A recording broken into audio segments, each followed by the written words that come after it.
안녕하세요. 센TV 주식특강 수익을 말하다의 진행자 장현정입니다. 학창시절 선생님 중에 한 분 항상 이런 말씀을 하셨는데요. 공부를 할 때나 하지 않을 때나 종이와 펜을 손에서 놓지 말아라. 아무래도 무슨 일이든 쉽게 넘기지 말고 항상 메모하라는 깊은 뜻이 아닐까 생각이 듭니다. 이 메모의 힘, 여러 번 강조해도 지나치지 않습니다.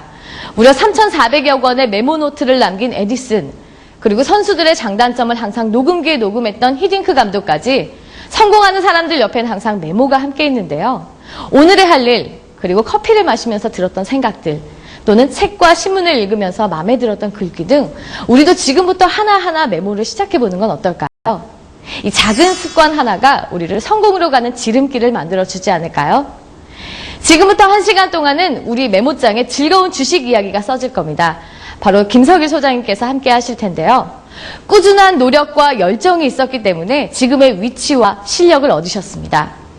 시황계의 날카로운 분석가, 글로벌 경제연구소의 김석일 소장님을 모시도록 하겠습니다.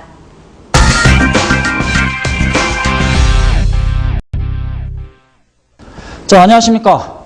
글로벌 경제연구소 김석일입니다. 자, 그동안 우중충한 날씨에 짜증도 많이 났겠습니다. 증시 자체도 사실 등락이 심했죠. 자, 유럽의 디폴트 위기라든가 미국의 채권대 승인 문제, 자, 여러 가지 악재들에 둘러싸여서 우중충한 날씨만큼이나 증시도 우중충했는데요. 자, 이제 날씨가 개이면서 드디어 이제 하반기 주도주들이 햇볕이 반짝 남과 동시에 드디어 오늘 또 이제 반짝거리는 모습이 나타났습니다. 자, 이제 드디어 이제 하반기 주도주가 탄생했는데요. 이 하반기 주도주들이 매수 시점은 바로 지금부터입니다. 자, 이번 주부터 여러분들은 하반기 주도주를 매수를 해도 상관이 없습니다. 자, 보통 통상적으로 이 종목 하반기 주도주의 매수 시점은 통상적으로 보면 이제 여름 휴가 끝나고 나서가 많았었죠. 근데 이번은 아닙니다. 이번에는 휴가를 떠나기 전에 반드시 하반기 주도주를 매수를 하고 휴가를 가야 할 것입니다. 자, 오늘은 이제 김석일이가 드디어 여러분들한테 종목을 공격적으로 추천하기 시작을 했습니다. 자, 이제 본격적으로 이번 주부터 여러분들한테 종목도 이제 막 오픈하겠는데요.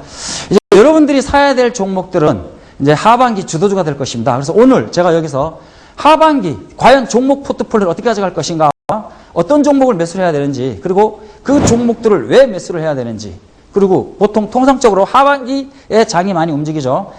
보통 하반기에 장이 많이 움직이는데 과연 여러분들이 고민이 뭡니까?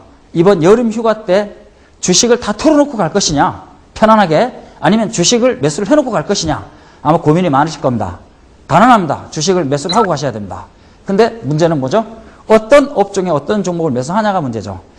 자, 이제 여러분들이 드디어 이제 이 김석일이와 함께 자, 하반기 큰 수익, 대박이라는 얘기는 안 하겠습니다.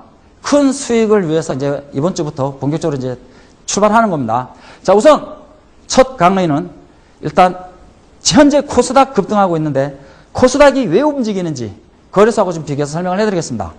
자, 차트를 보시게 되면은 이 거래소는 지금 2010년 1월부터 해서 계속 상승을 해왔습니다. 보이시죠? 근데 코스닥 같은 경우에는 장기 이평선을 기준으로 계속 등락이 있었죠. 자, 여기가 251선, 301선, 351선, 401선이 다 몰려있는 곳입니다. 자, 이동평균선이 다 몰려있으니까 이것은 저항선이며 지선이 되겠죠. 자, 여기를 이제 드디어 뚫고 올라섰는데 아직까지는 코스닥이 완전한 시세를 분출하며 가는 시점은 아닙니다. 자, 우선 중요한 것은 거래소가 주춤을 하면서 코스닥이 장기 이평선 몰려있는 이 밀집대를 뚫었다는 게 일단은 긍정적인 부분이고, 자, 그러면은 코스닥이 왜 움직이는지 한번 보겠습니다. 코스닥이 움직이는 가장 큰 이유는 간단합니다. 자, 우선은 최근에 제일 급등이 심했던 게 바이오죠. 자, 바이오 관련주들이 최근에 갑자기 가장 강하게 움직였는데, 사실 따지고 보면은 가장 하락폭이 큰 종목이 어디예요? 제약 바이오, 그 다음에 IT 정보통신 이쪽이잖아요. 그러니까 가장 저평가된, 가장 낙폭이 큰 종목들이 반등이 심하게 나왔다는 것이고, 그 다음에 누가 움직였어요? 조선기자재 종목이 움직였죠. 자, 조선기자재 종목들이 움직였는데 조선기자재가 움직이면서 같이 누가 움직였어요? 풍력 관련주도 같이 움직였습니다.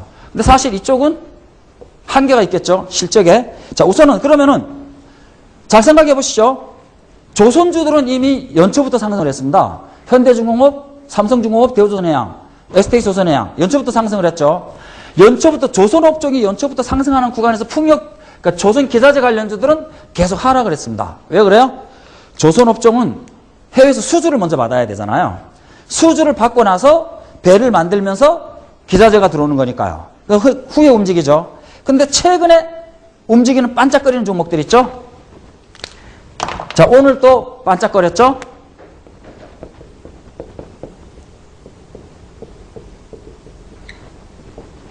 시스템 온 칩이죠? 차세대 반도체입니다. 이제 그동안에 여러분들이 뭘 생각해 보셔야 되냐면은 최근에 보면은 태양광 발전이나 LED 관련주가 잘 안 움직이죠. LCD도 잘 안 움직여요. 왜 그래요? 간단하죠? 자, DTR에서 뭘로 넘어왔어요? LCD로 넘어왔죠? 그 다음 뭘로 넘어왔어요? LED TV로 넘어왔죠? 이때 누가 주도했어요? 삼성전기, LG에너텍 주도했죠. 근데 지금은 바닥에 기고 있죠. 그 대신에 누가 올라오고 있어요? 시스템 온 칩. 이것이 움직이잖아요. 이게 뭐예요? 차세대 반도체. 자, 그럼 이제 일단 주도자 하나 나왔죠. 자, 최근에 움직인 게 시스템 온 칩 관련주입니다. 자, 그 다음에 여기서 LED TV에서 지금 넘어가는 게 뭐였어요? 3D TV가 나왔었죠? 3D TV가 나오고 요즘은 뭐가 나와요? 스마트 TV가 나오죠? 이 스마트 TV가 뭡니까?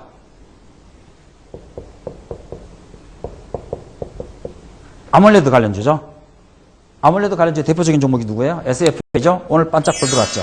자, 그러면은 코스닥 종목, 자, 코스닥이 급등을 하면서 올라온 종목들 자, 한번 살펴보시면은, 자, 바이오주들, 바이오주 저가주들은 점상 나오고 했죠? 따라가지 마세요. 바이오는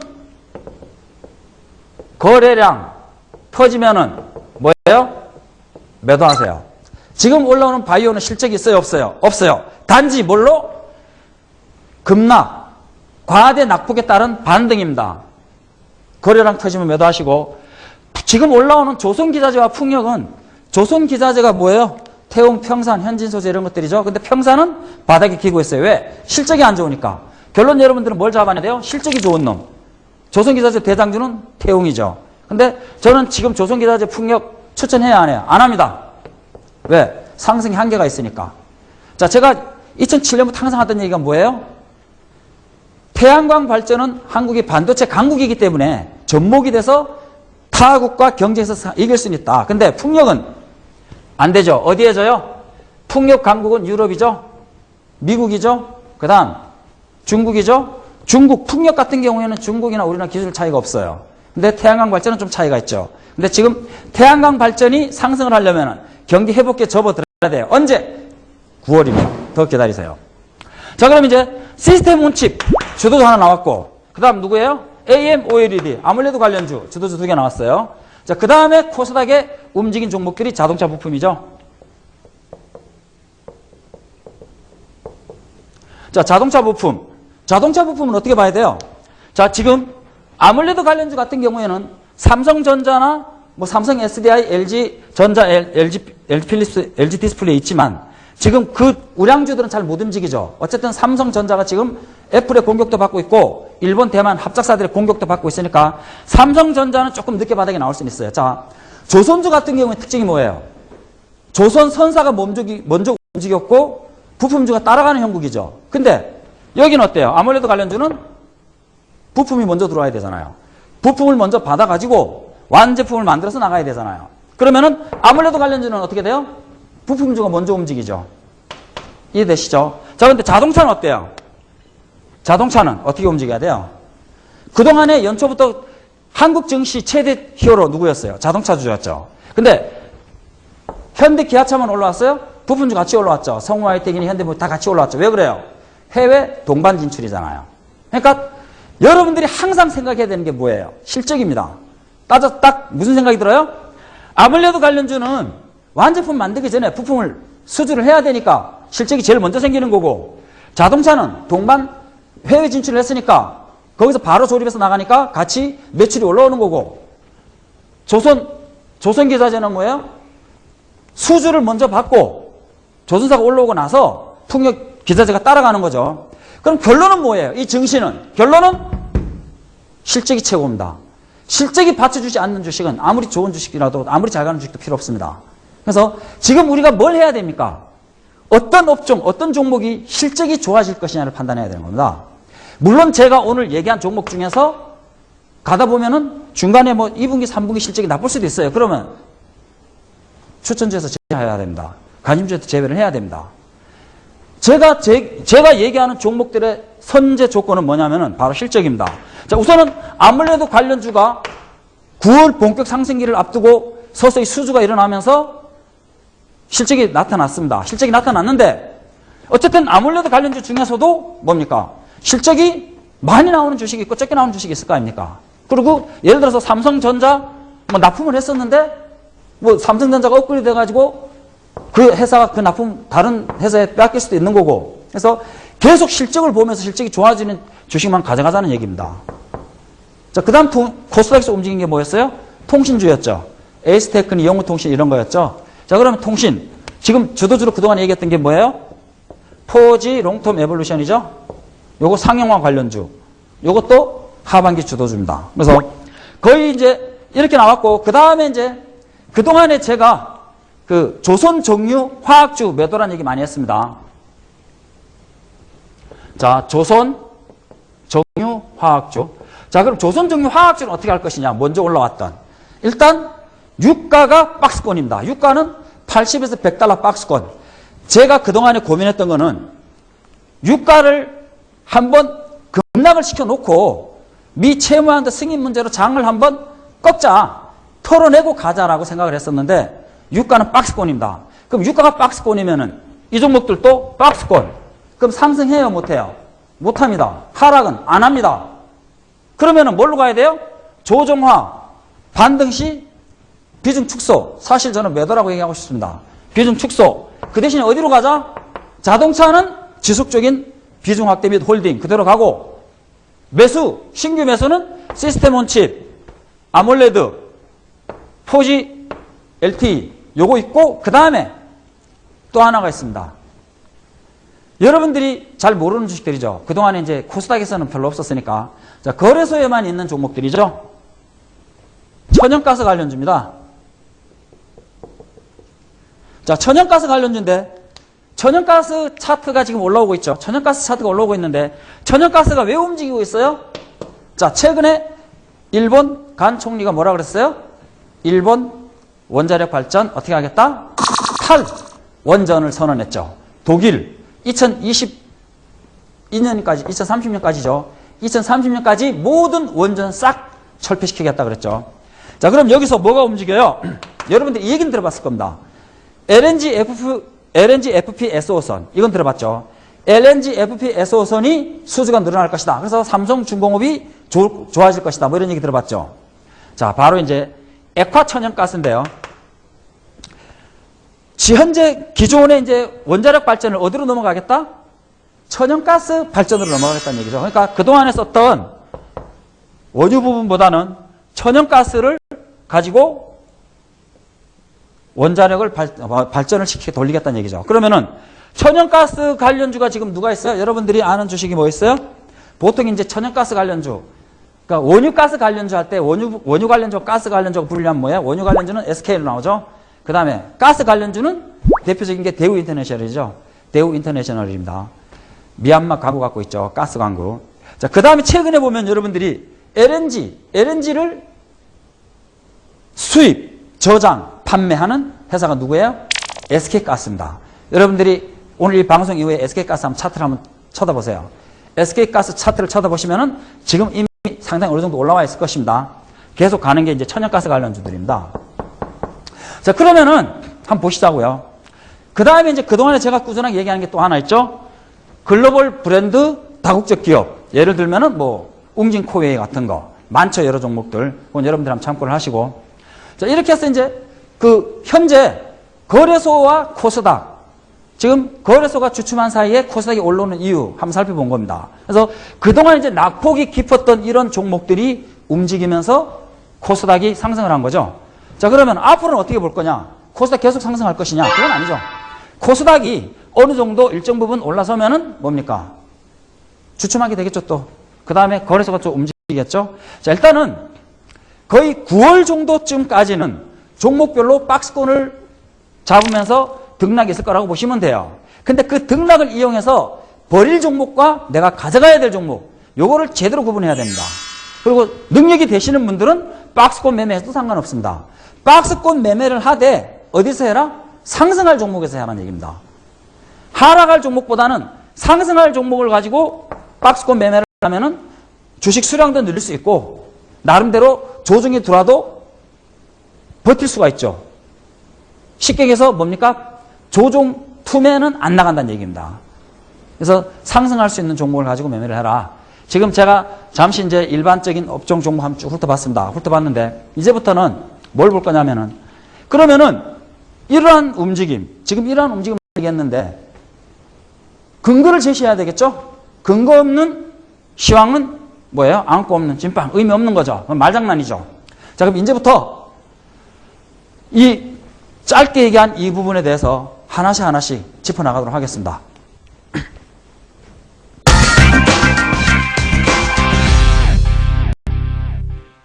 지금 제가 얘기를 하려고 하는 게 미국의 3대 부양 정책인데 지금 미국은 그러니까 오바마 정부가 지금 무슨 생각을 하고 있어요? 오바마 정부는 지금 2012년 대통령 선거를 앞두고 경기를 회복을 시키고 싶어 합니다. 그래서 올해 연초에 실업률이 9% 이하로 내려가서 실업률 목표를 8% 중반으로 잡았죠. 8% 중반으로 잡았는데 최근 어떻게 됐어요?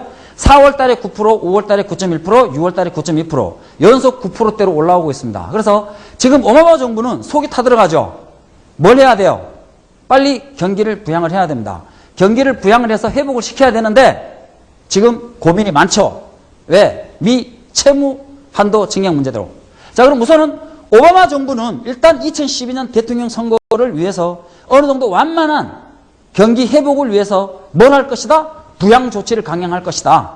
그 첫 번째가 미 정부의 채무 한도 증액을 추진하고 있다. 이거는 다 아시는 얘기죠? 자, 근데 여러분들이 저는 이렇게 생각했습니다.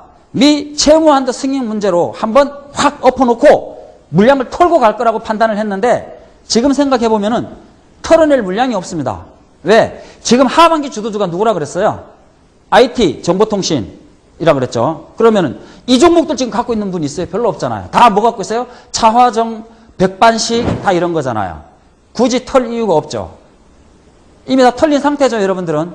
자, 그러면은 지금 채무한도 증액 문제로 굳이 한국 증시를 엎을 이유가 없다. 그러면 한국 증시는 여기서 이제 조정이 들어온다 하더라도 미약하다. 일단 뭘 준비해야 된다? 예를 들어서 만약에 일부라도 조정이 들어온다라면은 적극적인, 공격적인 매수를 해도 됩니다.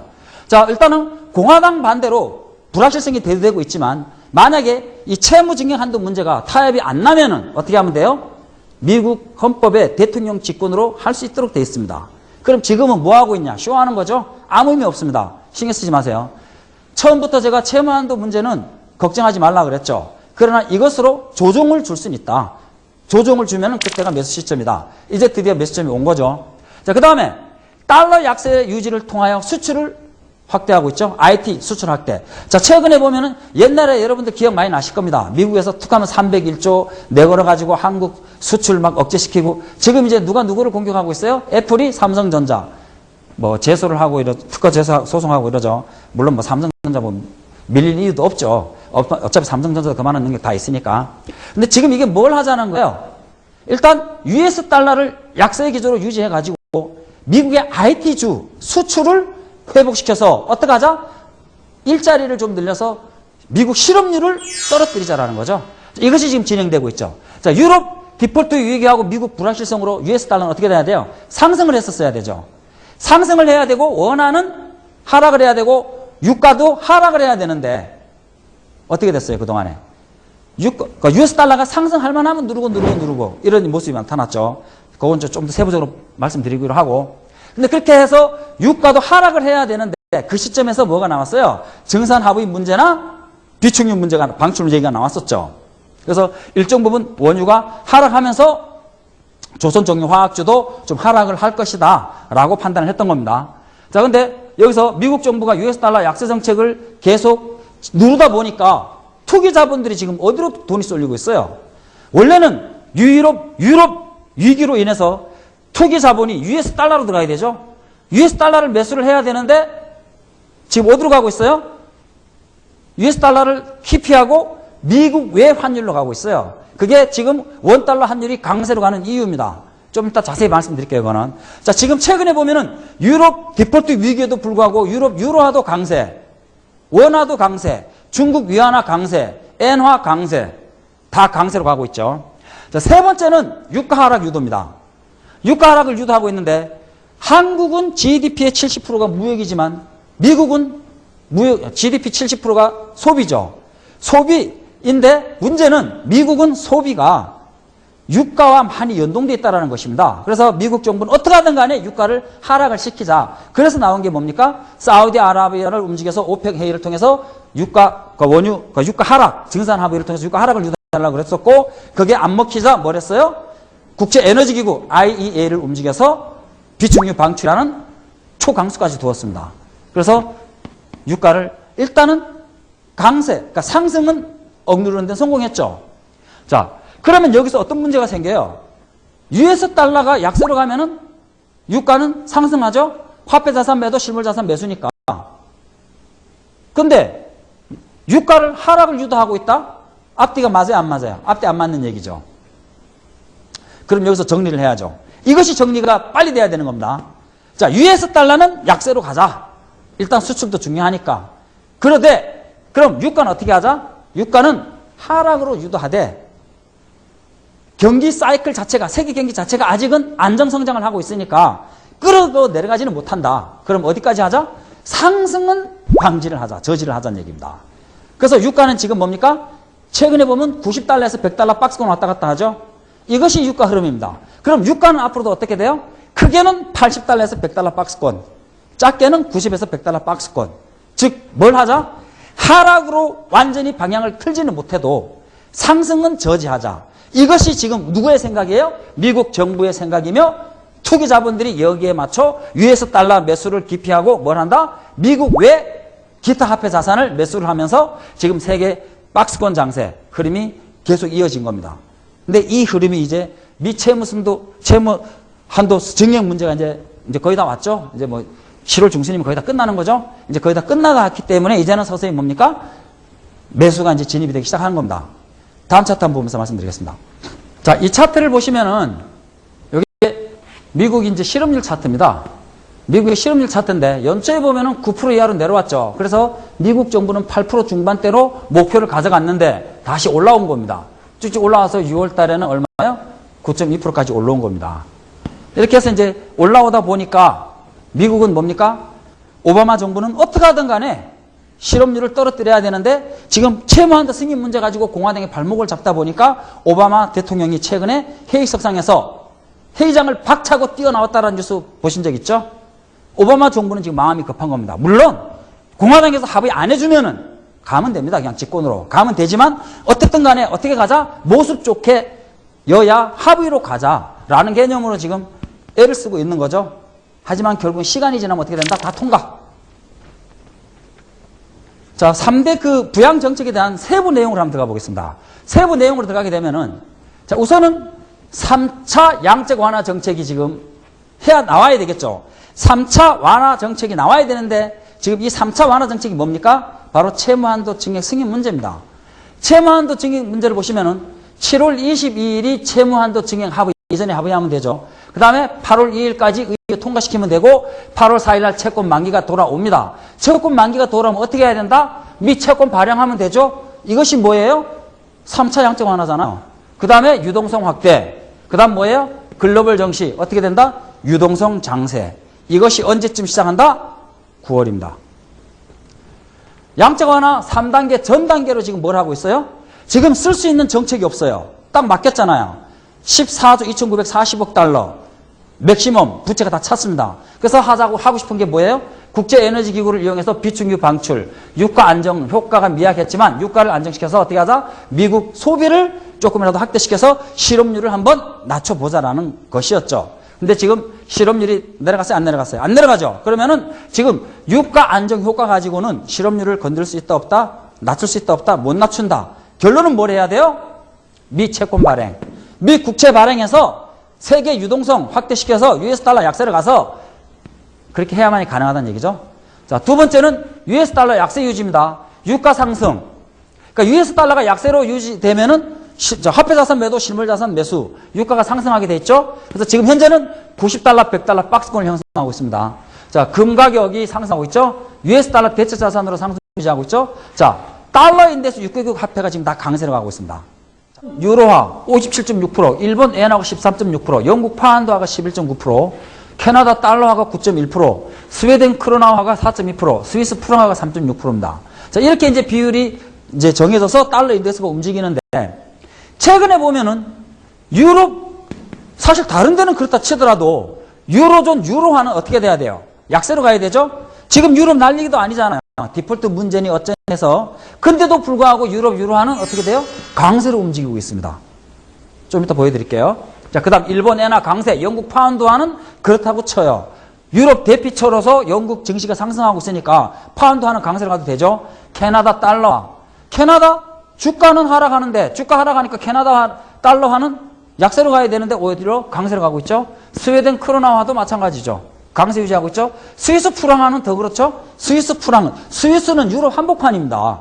당연히 스위스 프랑화는 하락해야 되죠. 가장 많이 상승하고 있습니다. 왜? 제2차 세계대전 때 유일하게 전쟁 안 했던 나라가 어디입니까? 스위스. 스위스에는 누구 돈이 다 있어요? 국제 투기자본. 돈들이 다 여기 들어가 있죠. 스위스는 건들면 안 돼요. 왜? 자, 2차 세계대전 당시 때 한동안 독일 승승장구했습니다. 근데 독일이 돈이 없으면은 탱크가 굴러가요? 못 굴러가요? 못 굴러가죠? 막판 히든카드가 뭐였어요? 유대 투기 자본이 연합국에 자금을 밀어줬다는 것입니다. 결론은 뭐예요? 돈이 없으면 전쟁을 치러요? 못 치러요? 못 치릅니다. 유대 투기 자본이 연합군 승리를 해서 돈을 밀어준 겁니다. 그건 나중에 자세히 이야기를 하고. 자, 일단 간단하게. 자, 지금 스위스 프랑화가 최고의 강세주, 즉 최고의 안전자산으로 지금 선호를 받고 있습니다. 자, 그 다음에 원달러 환율이 강세를 유지하고 있습니다. 왜? 달러 전체를 약세로 가져가니까 투기자본들이 다 어디로 쏠린다? US 달러 외자산으로 쏠린다. 조선 정유 석유화학 자동차 중동건설 수출 확대가 되고 있죠. 자, 최근에도 조선 뭐 중국 누르고 뭐 일이 했니 안 했니 그러고 있죠. 자, 그러다 보니까 지금 수출이 잘 되고 있는 업종들이 선물환을 매도칩니다. 환해지 때문에. 선물환을 매도치니까 원화 환율이 강세로 가게 돼 있죠. 무역 흑자로 원화 환율이 강세, 무역 흑자니까 달러가 많이 들어오죠. 그러니까 달러 약세, 원화 강세 유지가 돼 있죠. 외국인이 주식을 매도하고 원화 환율이 상승해야 되죠. 외국인들이 지금 주식을 매도하고 있잖아요. 오늘 또 매도했죠. 근데 원달러 환율은 안 움직여요, 별로. 왜? 약세로 움직여야 되잖아요. 근데 강세를 유지하고 있습니다. 이유가 뭐예요? US 달러 약세, 원화 환율 하락, 강세, 주식, 매도자금 국내 운영. 즉 무슨 뜻이에요?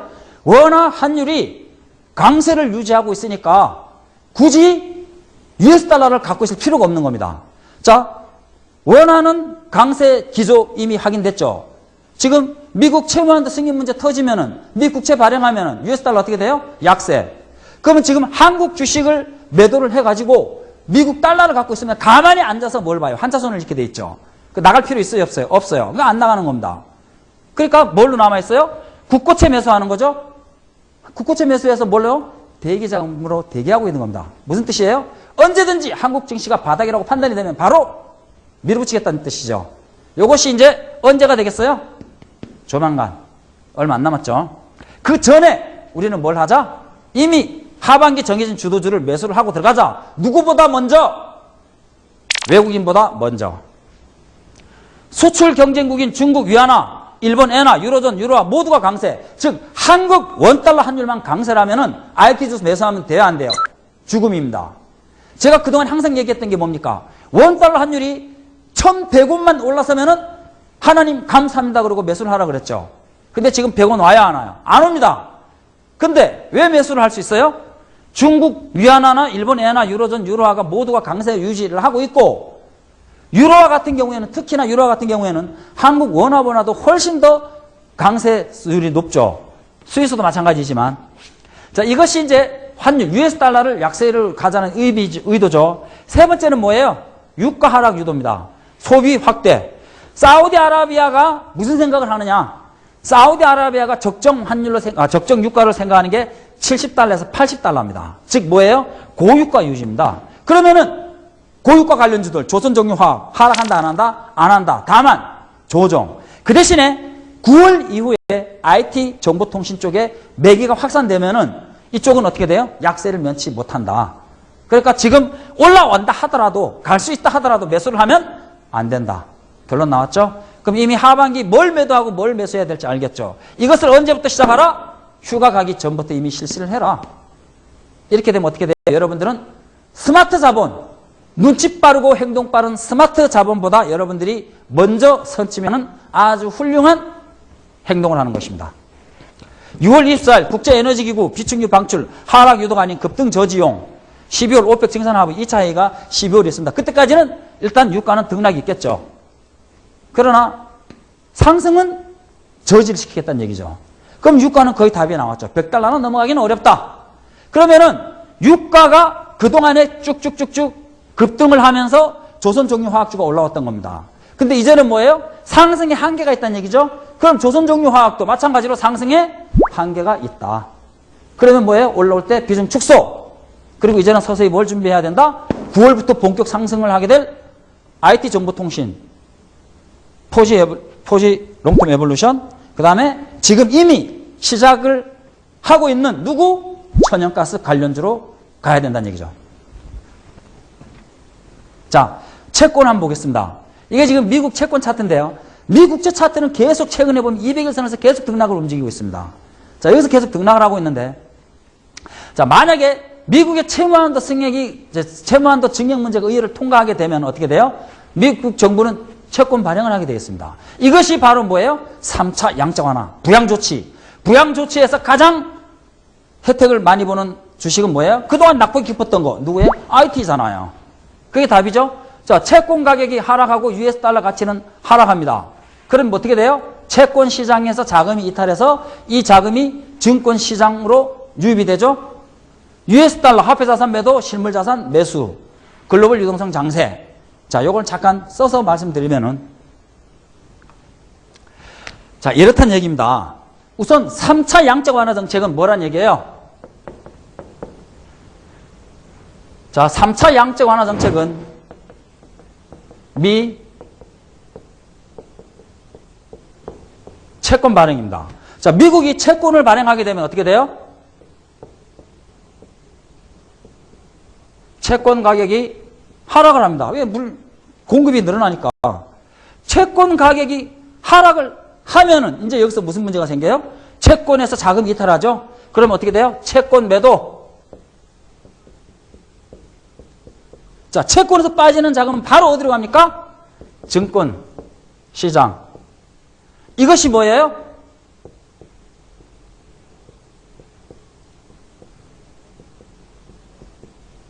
글로벌 유동성 장세입니다.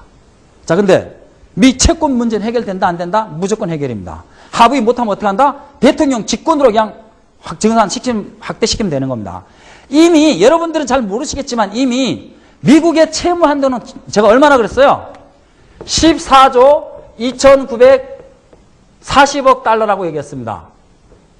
그러면 지금 법적으로 14조 2,940억 달러 넘으면 된다 안 된다? 안 된다. 근데 지금 6월 말 기준으로 이미 미국 채무는 이미 14조 3천억 달러를 오버했습니다.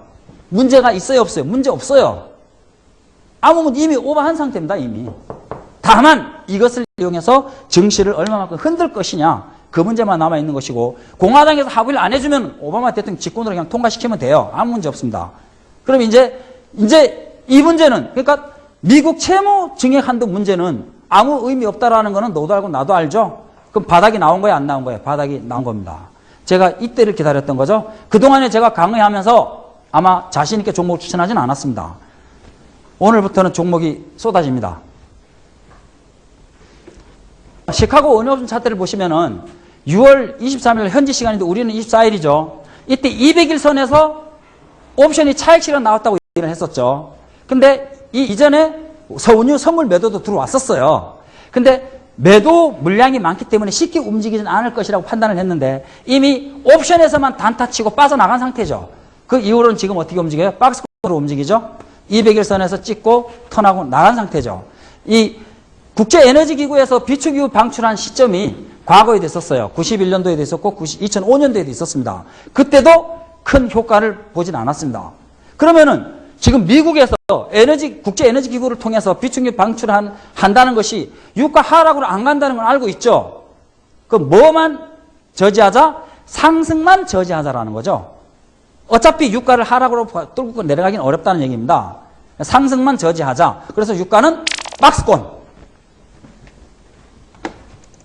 자, 이 차트는 달러 인덱스 차트입니다. 이 달러 인덱스 차트를 보시면은 자, 200일선에서는 계속 얻어맞고 있고 저점은 높여가고 있습니다. 즉, 하락은 하기는 어렵죠. 그럼 누가 움직이기 시작해야 돼요? 미체험화한도 승인 문제가 나타나면은 추세를 깰 수도 있겠죠. 그러나 현재로서는 바닥은 저지를 하고 있죠. 그러나 상승은 좀 어렵다. 이게 뭐하고 똑같아요? 지금 유가 흐름이 그렇잖아요. 90달러를 바닥으로 해서 올라는 오는데 뭐예요? 100달러에서는 자꾸 얻어맞고 있죠. 자, 이것이 핵심입니다. 자, 이 차트는 비교 차트입니다. 각국의 환율을 비교했는데, 자, 유로화가 분모고 달러화가 분자입니다. 그래서 올라오는 게 강세입니다. 약 9.98% 상승을 했죠. 1년 동안 흐름입니다. 자, 원화를 먼저 보죠. 한국 원화 같은 경우에는 9.60% 강세로 진행했습니다. 근데 일본 엔화는 7.64% 강세죠. 솔직히 얘기하면은 일본 엔화는 강세로 흘러가야 돼요? 약세로 흘러가야 돼요? 약세로 흘러가야 되잖아요. 뭐 때문에? 일본 원전 사태를 일본은 지금 복구 진행 중이잖아요. 복구 진행 중이니까 일본 엔화는 약세로 가는 게 정상이어야 되는데 지금 강세로 가고 있죠. 자, 이것이 누구예요? 스위스 프랑화. 스위스 프랑화는 연초 대비 21.78% 이미 강세로 진행했습니다. 이런 것들이 말이 됩니까? 안 됩니까? 안 되죠. 왜? 지금 유럽이 어떤 상태예요? 유럽은 지금 그리스 디폴트 문제니 PIGS 문제니 해가지고 지금 유럽은 위태위태 하잖아요. 그러면은 유로화를 비롯해서 마찬가지죠. 스위스 프랑화, 스웨덴 크노르화가 다 어떻게 해야 돼요? 크로나화 다 약세로 가야 되는데 지금 강세로 가고 있는 거죠. 이것이 뭡니까? 지금 US 달러를 약세로 묶어놨기 때문이죠. US 달러를 약세로 묶어놓으니까 투기 자본들이 쉽게 얘기해서 뭡니까? 정부 정책을 거슬리지 말란 얘기죠. 미국 정책을 거슬리지 말란 얘기입니다.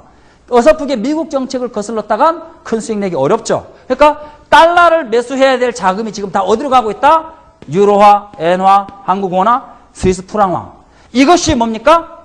바로 최근에 한국 주식을 매도한 외국인들이 미국으로 들어가지 않는 이유죠. 자, 원화 환율 차트를 보겠습니다. 원화 환율 같은 경우에는 계속 하락을 하다가 5월달이죠. 5월달에는 상승이 나왔어요. 5월달에 상승이 나왔는데 6월달에는 다시 뭡니까? 강세로 또 진행이죠. 근데 실제 지금도 외국인들은 한국 주식 매도해야 안 해요. 매도하고 있잖아요. 자, 보시면은 5월달에 나간 돈은 외국인 매도, 유럽계 연기금 자금 이탈, 조세 회피 지역 자금 이탈, 단기 한문의 자금 이탈. 그 과정에서 원화 환율이 약세로 왔죠. 근데 지금은 외국인 매도한 자금이 외국으로 나간다, 안 나간다? 안 나간다. 왜? 미국계 연기금, 장기 투자 자금이니까 워낙 강세가 유지되고 있으니까 그냥 가만히 놔둬도 환차액을 얻을 수 있으니까 어떻게 한다? 국내 국고채를 매수한다던가 놔둔다는 얘기죠. 단기 자금으로 운영한다는 얘기죠. 이것이잖아요. 그러면은 한국 증시는 외국인이 매도해도 자금이 빠져나가지 않으니까 한국 증시는 조정이 나와도 약하다. 그렇다면은 주도주는 어떻게 해야 된다? 매수를 해야 된다. 자, 주도주 한번 보겠습니다. IT 정보통신 본격 상승기는 9월이지만 시스템 온칩 비메모리 반도체죠. 그 다음에 아몰레드, 4G 롱텀 에볼루션 상용화, 모바일 게임주 누구예요? NC소프트, 네오위즈 게임이죠. 네오위즈 게임. 그 다음에 게임빌, 컴퓨스 이런 종목들이죠. 모바일 게임이 이제 좀 좋아지겠죠. 그 다음 천연가스 관련주. 글로벌 브랜드 다국적 기업, 누누이 얘기했죠. 이 종목이 뭡니까? 앞으로 여러분들 수익을 안겨줄 언제부터 사야 된다? 지금부터 사야 됩니다. 지금부터. 휴가 가기 전에 이 주식들을 매수를 해놓고 가십시오. 자, 유가 차트 보시죠. 유가 차트를 보시면은 박스권에서 지금 등락이 움직이고 있죠. 자, 유가 차트를 보시게 되면은 US 달러 약세 유도, 수출 증대, 무역 적자 축소, 부채 감소. 뭐 이렇게 해서 결국 뭡니까? US 달러는 약세로 가서 박스권을 수준을 유지를 하자는 얘기죠. 다음 차트 보겠습니다. 천연가스 차트입니다. 천연가스 차트를 보시면은 저점을 높이면서 올라오고 있죠, 이미. 자, 일본 후쿠시마 원전 사고로 원자력 발전 중국은 중지하겠다. 신규 중지하겠다 그랬죠. 일본은 탈원전 선언했죠. 독일은 2030년 다 폐기하겠다 그랬죠. 천연가스를 이용한 화력 발전을 뭘로 가자? 액화 천연가스를 이용한, 그러니까 천연가스를 이용한 화력 발전으로 가자. 여기에 해당되는 주식이 LG상사, 대우인터내셔널, 현대상사, SK가스, SK이노베이션, 삼성중업, 대우조선 뭐 이 정도 있습니다. 일본이 탈원전 선언으로 전력난이 장기화되죠. 일본이 전력난에 장기화가 되면 최대 수혜는 한국 전 산업의 수혜를 입게 되죠. 자, 이 차트는 매뉴팩처링 슬로우다운, 제조업 지수는 완만하게 하락. 이거죠. 제조업은 완만하게 하락. 그 다음에 50 여기 있죠. 어버브 15 그로스 여기죠. 50 이상을 유지하고 있는 것은 뭐냐? 성장이다. 그래서 50 이상은 성장을 의미한다. 글로벌 경기는 그래서 회복 중이라는 얘기입니다. 글로벌 경기는 전체적으로 회복 중인데 어떻다? 서서히 조금씩 내려오고 있다. 그렇지만 전체적으로는 뭐다? 어버브 50 이상이다. 그래서 세계 경기는 지금 회복 중. 중국의 무역 수지를 보시면 답이 나오죠. 3, 4, 5, 6월 무역 수지 흑자 얼마? 220억 7천만 달러. 결론은 답이 여기서 나오죠. 중국이 살아나고 있죠. 앞에 차트 잠깐만 다시 보겠습니다. 요거 제조업 지수에서도 보시면은 미국은 좀 꺾이고 유럽도 좀 꺾이긴 했지만 중국은요. 삼각형을 형성하고 있죠. 그러니까 중국은 하락을 해도 크게 안 한다는 얘기죠. 결론은 무엇이 얘기하고 있어요? 무역 수지가 얘기하고 있잖아요. 그래서 중국은 상승을 하고 있기 때문에 유가를 하락으로 끌고 갈 수 있다 없다? 없다. 결론은 뭡니까? 유가 안정을 의미하는 거죠. 자, 제가 위안화 차트를 맨 마지막에 꺼내들었습니다. 여러분들이 앞으로 이제 이 위안화를 잘 생각해 보셔야 됩니다. 이 위안화가 결국은 앞으로 향후 증시에 답을 줄 수 있습니다. 자, 위안화 차트를 보시면은 저는 지금도 기억합니다. 2005년 8월 달이었죠. 2005년 7월 달이었습니다. 2005년 7월 달에 7.11로 딱 뭐였어요? 평가 절하를 했죠. 자, 평가 절상을 했죠. 평가 절상을 하고 나서 계속 내려옵니다. 횡보하다가 또 내려오죠. 지금 일본 프라자 합의를 생각하셔야 돼요. 1985년도 일본 프라자 합의 때, 자, 여기 차트 보시죠. N달러 월봉 차트입니다. 엔화가 1985년 프라자 합의 때 240엔이었습니다. 240엔이었던 엔화가 급락을 합니다. 2년 동안 급락을 해서 얼마까지 내려왔냐면은 120엔까지 내려옵니다. 120엔까지 내려와서 1987년도 120엔까지 내려왔다가 반등이 나오죠. 이것이 그 유명한 미국 블레이 먼데이 때 장세입니다. 이게 나중에 한번 말씀을 드릴게요. 그리고 나서 다시 옵니다. 94년도 얼마까지 내려오면 80엔까지 내려옵니다. 이것이 뭔지 아세요? 대한민국 두 번째 1000포인트 돌파 1940년 11월 삼성전자, 현대차, LG전자 주도로 IT가 주도하면서 1000포인트 넘었을 때 이 사건입니다. 나중에 다시 한번 또 설명하기로 하고. 자, 그러면은 여기서 우리가 뭘 생각해 봐야 돼요? 지금 위안화는 8.28입니다. 8.28에서 지금 2005년부터 시작했죠. 2006, 2007, 2008, 2009, 2010, 2011년 6년 동안에 얼마큼 하락했어요? 21% 하락했습니다. 지금 투기자본 입장에서는 먹을만 해요, 안 해요? 안 됩니다, 아직까지. 최소한 어디까지? 반토막은 나야 됩니다. 여기서 환율이 반토막 난다는 얘기는 무슨 뜻하는 줄 아세요? 100% 수익이 난 게 400% 수익 난다는 얘기입니다. 즉 35,000원 삼성전자에 매수한 유태 투기 자본들이 삼성전자가 100배가 났을 경우를 가정을 한다면은 환율로 계산하면 몇 배? 200배가 되는 것입니다. 그래서 유태 투기 자본들, 즉 국제 투기 자본이 가장 크게 원하는 게 뭡니까? 환투기입니다. 환율, 환차익입니다.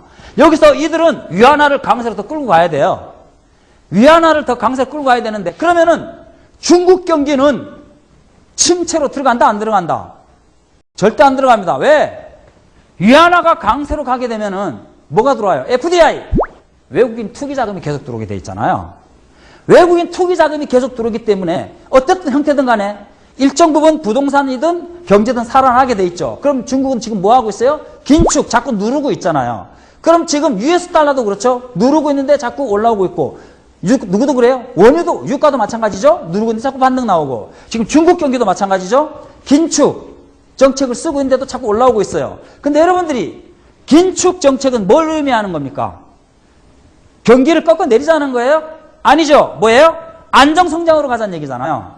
지금 중국 성장률이 어때요?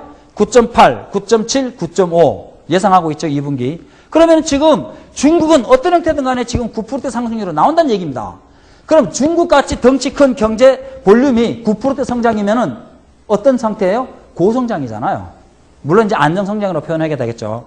그러니까 지금 중국은 안정성장으로 가자는 얘기입니다. 그래서 지금 보면은 위안화 강세 유지, 환투기 자본 유입, 중국 안정성장 유지, 글로벌 경기 안정성장, 세계 경기 사이클 소프트 패치로 끝나고 어떻게 간다? 유동성 장세가 곧 나타난다. 언제? 9월 이전에. 그러면은 유동성 장세가 눈앞에 있으니까 우리는 뭘 해야 된다? 주식을 매수를 해야 된다. 그래서 이제부터 제가 회원가입을 받습니다. 제가 이제 드디어 종목을 매수 들어가도 되는 시점이기 때문에 회원가입을 하는데 여러분들이 관심 있는 분들은 저희 글로벌 경제연구소 전화번호가 02-2653-8486번입니다. 전화를 하시고 요번 그 휴가철까지는 저희가 한 20% 정도 DC를 할 생각입니다. 해외에서 한 20% DC를 해드릴 테니까 사무실로 전화하셔서 한번 하시는데 지금 흐름을 잘 이해하셔야 됩니다. 오늘 제가 강의한 이 내용 흐름만 잘 이해하시면은 여러분들 나름대로 이 연말 장세 주도주가 누군지 왜 그 주식이 주도주인지 다 파악이 가능합니다. 자, 오늘 강의 여기서 마치겠습니다. 감사합니다. 네, 오늘 강의도 잘 들으셨죠? 이 메모장이 가득 차셨나요? 이 작은 메모 하나가 우리를 부자로 가는 길의 하나의 이정표가 될 것입니다. 오늘 배운 좋은 습관, 메모하는 습관도 꼭 잊지 마시고요. 참고로 저희가 방청을 원하시는 분들에겐 사전 예약을 받고 있는데요. 샘플러스 고객센터 1577-7451로 전화를 주시면 되겠습니다. 오늘도 소중한 강의해주신 김석일 소장님께 진심으로 감사의 말씀을 드리면서 저희 다음 주 이 시간에 찾아뵙도록 하겠습니다. 함께해 주셔서 감사합니다.